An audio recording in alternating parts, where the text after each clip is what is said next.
Bertrand Lemoine n'étant pas présent, je laisse la parole à Michel Royer-Muller, qui fait partie de Construire Acier, et qui va nous parler de l'acier, matériaux de réhabilitation et du patrimoine. Oui, bonjour à tous. Merci Olivier.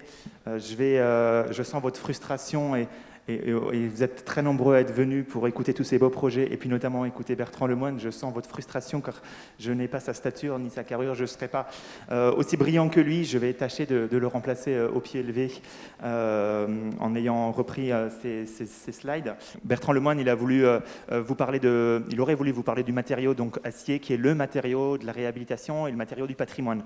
Et justement, je vais angler cette présentation en deux parties.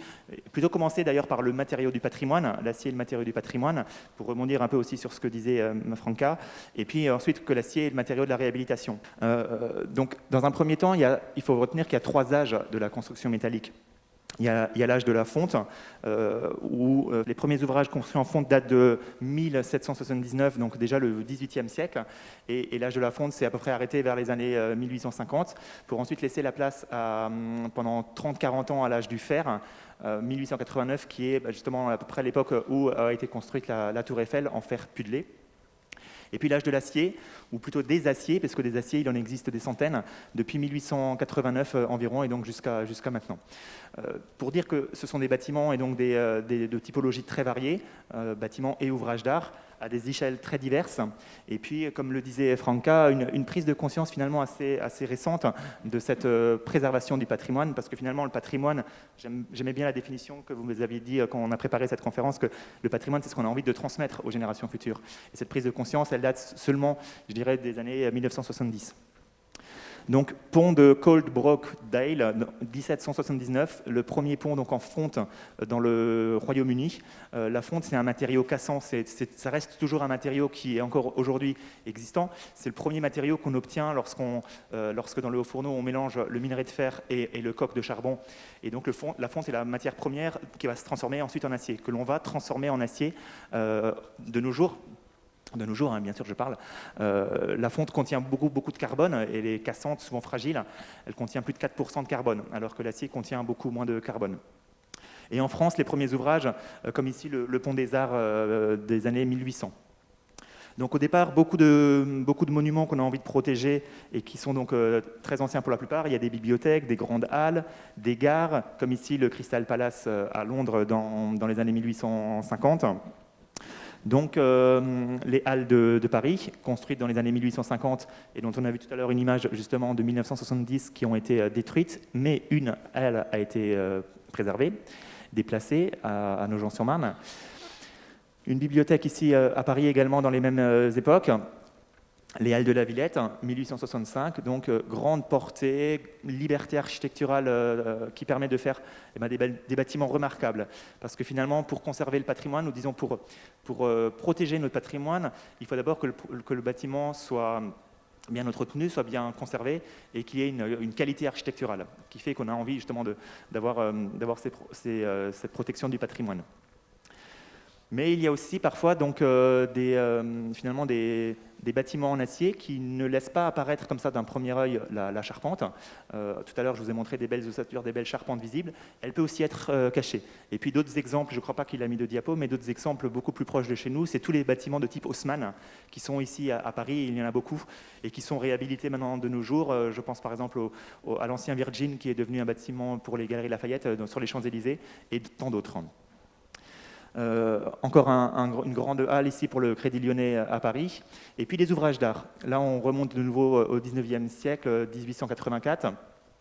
Viaduc de Garapi, bien sûr, je ne montre pas la tour Eiffel, je ne crois pas qu'il l'ait mis, mais les ouvrages métalliques dès les années 1880 permettent de franchir de grandes portées, beaucoup plus grandes que les ponts en pierre et la maçonnerie qu'on faisait à l'époque.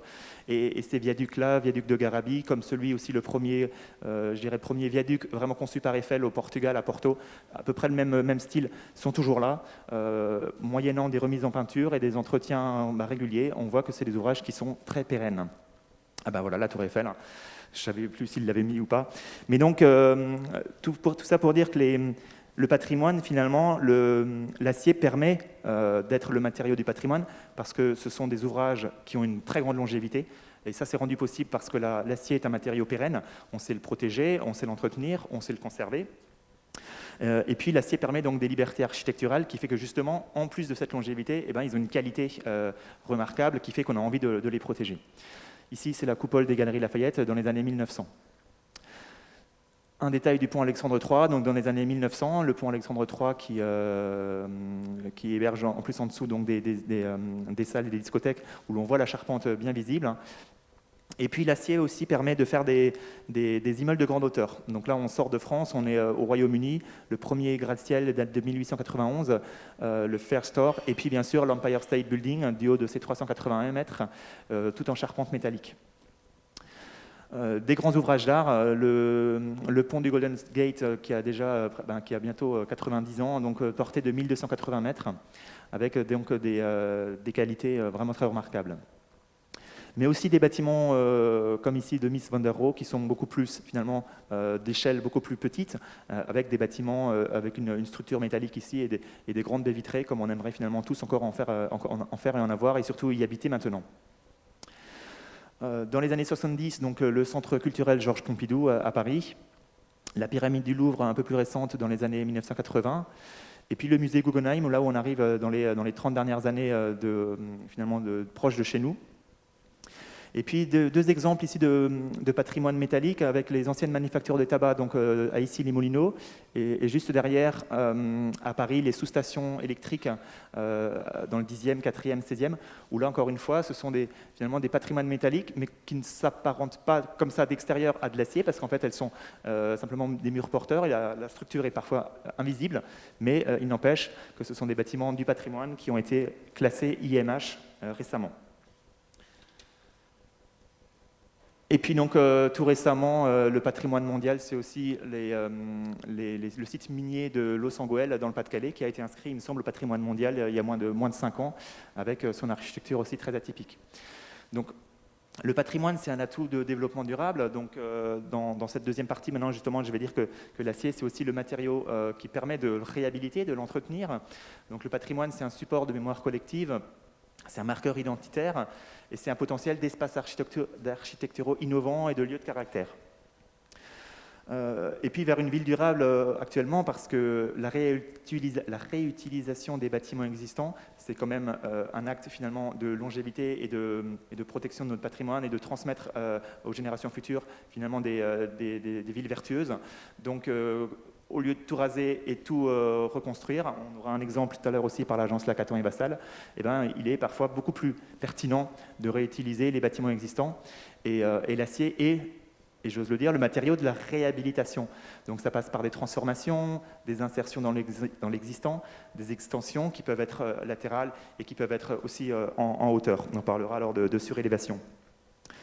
Donc, je vais passer les exemples rapidement. Donc, la halle Tony Garnier à Lyon. Donc, l'intérêt finalement de ce patrimoine, et comme l'expliquait tout à l'heure Franca, c'est que lorsque le bâtiment est inscrit au patrimoine, ça accélère finalement sa nouvelle vie, ça accélère sa transformation et ça permet de lui donner de nouveaux usages et une nouvelle vie. Et pourquoi l'acier permet de transformer ces bâtiments qui sont parfois anciens ? Eh bien parce que justement, l'acier, c'est possible de l'inspecter visuellement assez facilement. On peut vite voir un état d'une structure lorsqu'elle est apparente, lorsqu'elle est visible. Et donc, on peut vite voir des débuts de désordre. Et donc, on peut vite remettre des protections, remettre en peinture. On a aussi des aciers qui peuvent être galvanisés, qui ont des durées de vie encore plus longues. Et donc, l'atout de l'acier, c'est que grâce à cette inspection visuelle et cette remise en peinture qu'on peut faire sur site directement, la Tour Eiffel, elle en est à son 18e, je crois, ou 19e remise en peinture, et ben, on a des ouvrages qui sont là pour très très longtemps. Et puis la réhabilitation des ouvrages, elle est rendue possible grâce à l'acier, parce que l'acier, avec son ratio, il a des caractéristiques mécaniques très intéressantes. Il a un poids ratio, un ratio de poids-résistance qui lui permet de faire des grandes portées, des grands franchissements, et de se poser tout en douceur sur des choses déjà construites ou de s'insérer à l'inverse dans des projets. Et puis, on le voit sur ce projet et puis sur les quelques autres qui vont suivre. L'acier permet aussi de faire évoluer les bâtiments, de reconvertir des bâtiments, et tout ça c'est rendu possible parce qu'au départ, les bâtiments de grande portée, sans murs porteurs, qui permettent justement des reconfigurations possibles.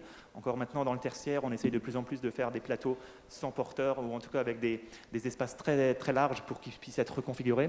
Cette reconversion, cette évolutivité des bâtiments fait que l'acier est le matériau le plus apte à créer des réhabilitations, à transformer des bâtiments, quand bien même ils ne sont pas en acier. On peut réhabiliter des bâtiments en béton et les casser, les évider et refaire des parties en acier, mais je ne vais pas embrayer sur les exemples qu'on aura tout à l'heure. Je ne sais pas si au niveau du timing, j'en ai encore quelques instants. Je vais rapidement montrer les derniers exemples. Donc, ici, une usine d'air comprimé à Paris 13e qui s'est transformée en école d'architecture. Certains la reconnaîtront peut-être. Moi, je ne l'ai pas reconnue. À Saint-Denis, ça c'est un projet d'il y a une dizaine d'années qui a été transformé en cité du cinéma cher à Luc Besson, tout près du site des Jeux Olympiques, et je crois bien même qu'elle va servir aux Jeux Olympiques. Ici, une transformation d'une usine de mécanique en salle de théâtre, la Comédie à Saint-Étienne. Là encore, reconversion, réhabilitation, transformation d'usage, avec un intérieur complètement reconfiguré. On voit sur la photo en haut à gauche l'état existant et puis la photo transformée. Transformation ici d'une halle industrielle en centre culturel en Suisse, où justement on ose l'audace et on laisse cette charpente intérieure visible. Et même dans les logements, de plus en plus de gens laissent l'esprit loft cher à ce 19e siècle. Ici, une transformation d'un atelier naval en médiathèque à Brest. Non, je ne citerai pas l'architecte parce que j'en ai cité aucun pour l'instant. Donc ici, c'est tout récent, c'est un projet d'il y a 2-3 ans, donc entièrement reconfiguré. Un projet d'il y a 4-5 ans qui a été primé dans notre premier trophée Eiffel, c'est une surélévation d'un entrepôt qui était désaffecté, un entrepôt qui faisait 3 étages, donc qui était juste ici en briques et en béton, réhabilitation complète et surélévation. On a rajouté 3 niveaux complètement, avec un porte-à-faux très impressionnant, on va le voir sur l'image d'après, complètement en ossature métallique pour créer des logements. Donc là, c'est une surélévation, alors qu'au départ, ce n'était pas un bâtiment du tout de logement, pas du tout un bâtiment métallique. Et puis, cet exemple, vous allez le voir tout à l'heure aussi, je ne vais pas m'avancer trop, mais c'est Lacatan et Vassal, bien sûr, avec l'immeuble Bois-le-Prêtre à Paris. Donc l'acier, c'est le matériau de la réhabilitation, et l'acier, c'est aussi le matériau de la mixité des matériaux, parce que justement, réhabiliter avec l'acier, c'est faisable parce qu'il peut se marier facilement avec des murs porteurs déjà existants en béton, il peut se marier avec des grandes verrières, il peut se marier aussi avec du bois. On a de plus en plus de projets mixtes de surélévation, même bois-acier par exemple. Donc ici, on est à Nantes, on a transformé l'usine Alstom en école des beaux-arts, et je dirais même que c'est tout un ensemble de bâtiments anciennement Alstom qui ont été reconfigurés, et il y en a encore une partie qui est en chantier actuellement. Peut-être qu'on essaiera d'organiser une visite d'ailleurs l'an prochain. Mais donc voilà, ça c'est le dernier exemple, je crois, qu'il nous a montré ici. Je vous remercie.